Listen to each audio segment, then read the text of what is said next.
Hello, people. Well, this is my theory after everyone else's theories about Don't Hug Me, I'm Scared. I know it's been a while since the last episode, and also a while since the trailer of Wakey Wakey, which is basically the trailer for a pilot episode that hasn't aired yet. Yeah. I'm going to look at this as more of my own personal theory, but as a critical eye as an artist.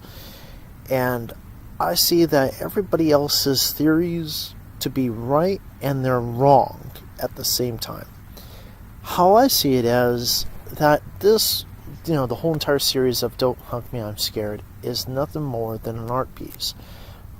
But I see it also as kind of a satire towards, kids' programming, such as educational shows and puppet shows in general. Or just a bunch of artists that want to do really wacky things with puppets. That's kind of how I saw it as, than anything else.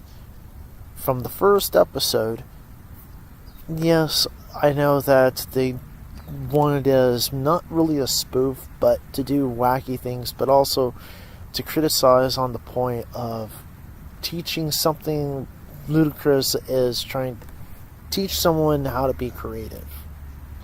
It's one of those things that is almost impossible to teach or to explain around to somebody how to be creative.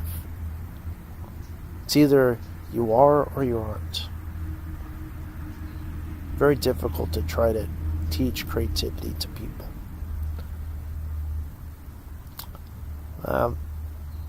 And when they did specifying, before the 6th episode would come out, saying that all would be revealed. And when that came, it just seemed like the whole entire series was now collapsing onto itself. And then they transitioned to the red guy waking up. To me, it signified that the whole entire series ends up being nothing more than his dream. His little wonderland, as it were, where he goes to escape from reality, from the boring job of his life that he has.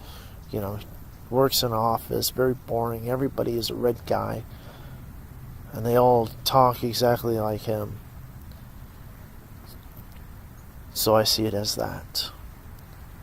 But with Wakey Wakey, and they always wanted it to turn this little web series or little web art pieces into an actual TV series. Well, with the new series, it seems that it's going to pick up and turn it into an actual storyline and probably go as crazy as the series was. Maybe not as bad, or maybe even worse, but definitely a higher budget and a lot more characters, longer time of each episode. So probably it's going to be half an hour to an hour long episodes. But I don't see that the new series is going to be a prequel or a continuation. More of taking the original idea and then reconverting it into an actual, storyline. That's how I see it as. So you could probably say, if it was of this imaginary world, so from episode 1 to, around episode 4 or 5 or so, is when everything takes place. Or maybe it takes place after episode 4. Because the red guy is wandering. He's on the outside of the town. And the town's being controlled by the duck character. The green... green guy, as it were. The duck. But, the date, June 19th, I noticed that it does represent like an Easter egg from their other web projects they had. These little film projects. It was always the date that they were obsessed with. I don't know why.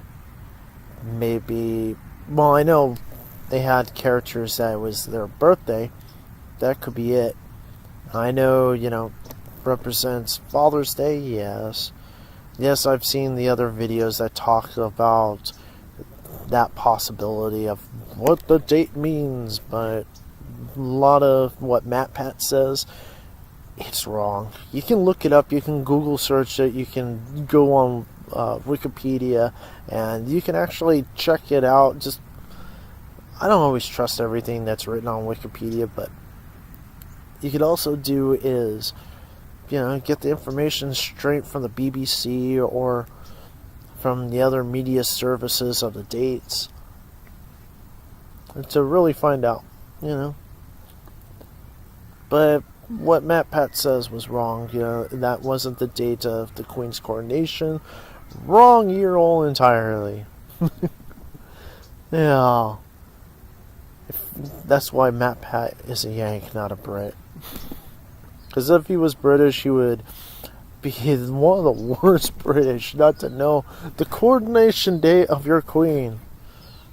Kind of sad.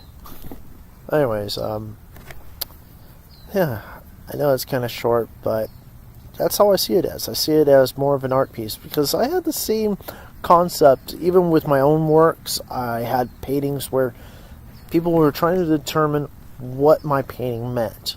Still life.